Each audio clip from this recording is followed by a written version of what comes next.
Chapter 20 Hagrid's Tale. As Harry followed Professor McGonagall to her office, his mind raced with possibilities. Had they been discovered? Was the DA finished before it had truly begun? To his surprise and relief, McGonagall's news was of a different nature entirely. "Potter," she said, her voice unusually gentle, "Hagrid has returned." Harry's heart leapt. "Hagrid's back? When? Is he all right?" McGonagall held up a hand to stem the flow of questions. "He arrived late last night. As for his condition, well, perhaps it's best you see for yourself. You may visit him, but be discreet. Professor Umbridge must not know." Excitement bubbling inside him, Harry rushed back to Ron and Hermione with the news. Under the cover of Harry's invisibility cloak, they made their way to Hagrid's hut that evening. When Hagrid opened the door, they gasped. His face was a mass of purple and green bruises, and he moved as if in pain. "Blimey, Hagrid!" Ron exclaimed as they removed the cloak. "What happened to you?" Hagrid ushered them inside, glancing nervously at the windows before drawing the curtains. "It's good to see ye all," he said gruffly, wincing as he sat down. "I've got a story to tell ye." Over steaming mugs of tea, Hagrid recounted his mission to the giants. He and Madame Maxime had trekked through distant mountains, facing numerous dangers to make contact with the giant colonies. "It was going well at first," Hagrid explained. "We'd made progress with the Gurg. That's their chief.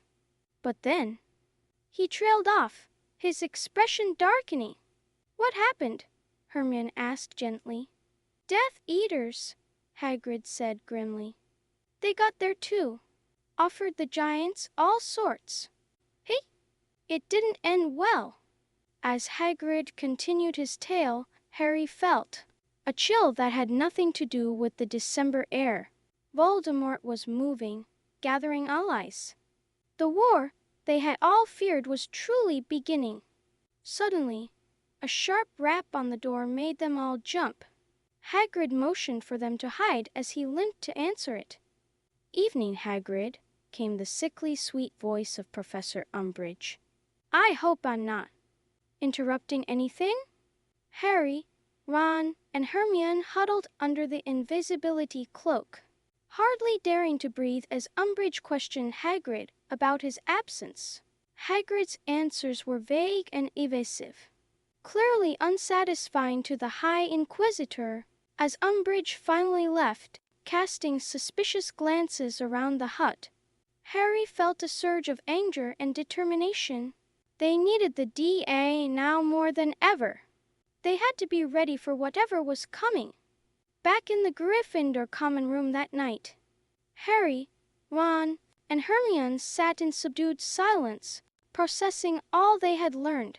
"We can't let Umbridge stop us," Harry said finally, his voice low but firm. "The DA is more important than ever now." Ron and Hermione nodded in agreement as they headed to bed. Harry's mind was whirling with plans for their next meeting. They had to step up their training. The peaceful bubble of Hogwarts was beginning to feel very fragile indeed. Chapter 21 The Eye of the Snake. As the Christmas holidays approached, the atmosphere in the castle grew tense. Umbridge's influence seemed to be spreading, and even the teachers were on, for example.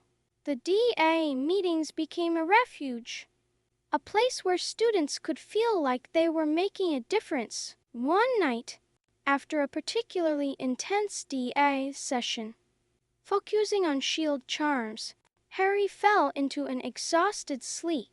But his rest was far from peaceful. In his dream, he found himself gliding along a dark, polished floor.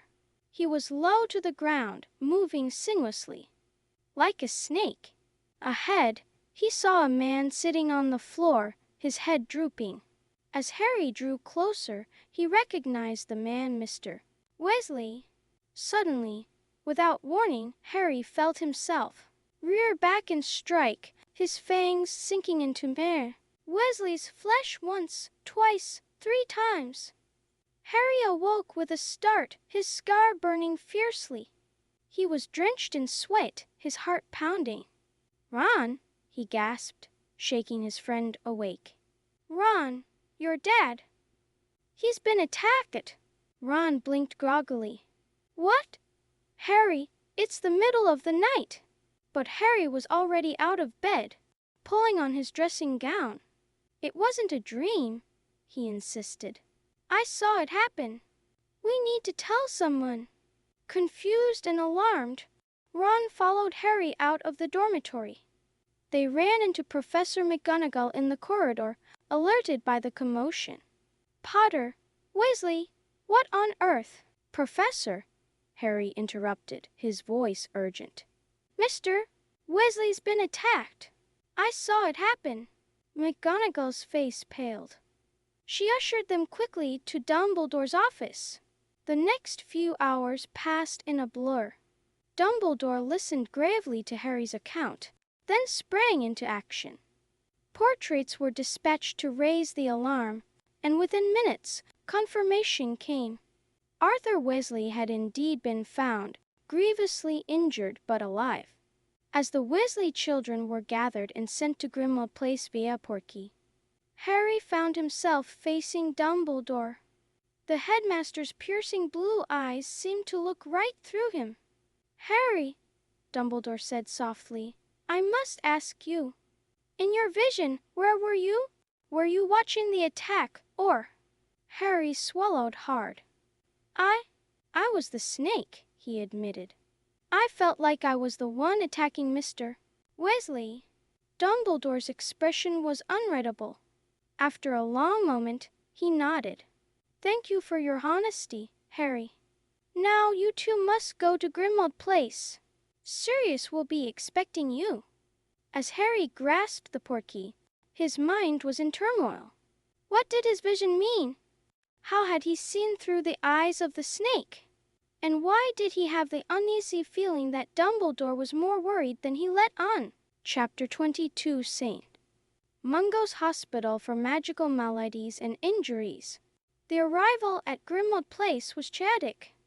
Sirius greeted them with a mixture of concern and relief, ushering them into the kitchen where Mrs. Weasley was waiting, her face pale with worry. "Any news?" Ron asked immediately. Mrs. Weasley shook her head. "He's still in surgery. We'll know more soon." The night passed slowly, filled with tense silence and anxious glances at the clock. Finally, as dawn broke, Mrs. Weasley returned from St. Mungo's with good news. Mr. Weasley was going to be all right. The relief was palpable, but for Harry, a new worry had taken hold. He pulled Sirius aside, his voice low and urgent. "Sirius, I need to talk to you about something." In the dusty drawing room, Harry confided his fears about the vision. "I didn't just see the attack," he said, his voice shaking. "I was the snake. I felt like I wanted to attack Mr. Weasley." Sirius listened gravely, his brow furrowed. "Harry," he said finally, "you mustn't blame yourself. This connection you have with Voldemort, it's not your fault." But Harry couldn't shake the feeling of dread that had settled in his stomach. The next day, they visited Mr. Weasley in St. Mungo's. The hospital was a strange place, filled with witches and wizards suffering from all manner of magical ailments. As they made their way to Mr. Weasley's ward, Harry couldn't help but feel a sense of unease. Mr. Weasley was propped up in bed, looking pale but cheerful. "Ah, hello all," he said brightly as they entered. "How are you, Harry? You were the one who saw it happen, weren't you?"